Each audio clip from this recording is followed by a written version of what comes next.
DS music Bhojpuri, हर घड़ी हर पल आपके साथ। Subscribe now and press the bell icon.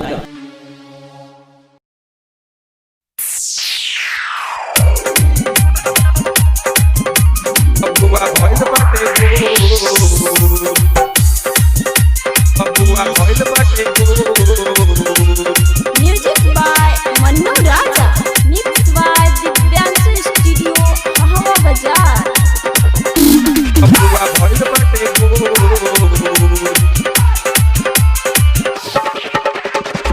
सैया गइले दुबई कमाए, सैया गइले दुबई कमाए, भइनी हम लड़कोर।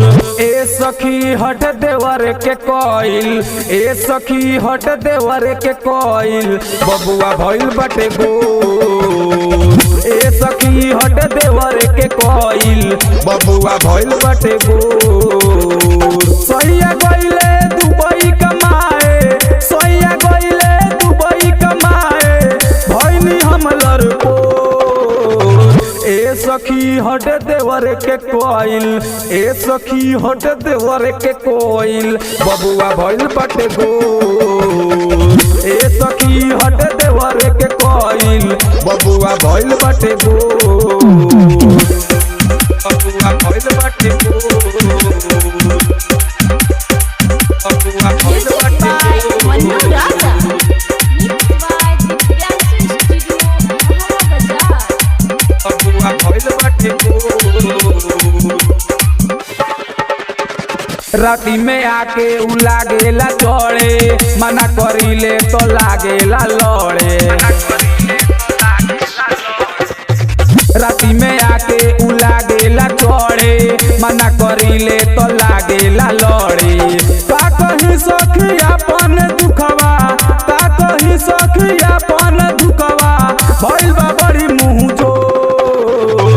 ए सखी हट देवर के कोइल, ए सखी हट देवर के कोइल, बबुआ भइल बटे गोर। ए सखी हट देवर के कोइल, बबुआ भइल बटे गोर। बबुआ भइल बटे गोर। बबुआ भइल Music बटे by Manu गोर। Raja, mixed by Divyansu Studio, Ahwa Bazaar. बबुआ भइल बटे गोर।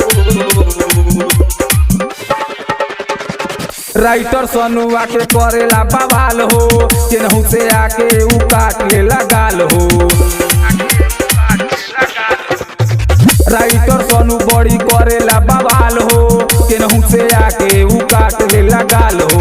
नागेंद्र राहुल कइले बमाना, नागेंद्र राहुल कइले बमाना, गौवा में भइल बटे शोर। ए सखी हट देवर के कोइल, ए सखी हट देवर के कोइल, बबुआ भइल बटे गोर। ए सखी हट देवर के कोइल, बबुआ भइल बटे गोर।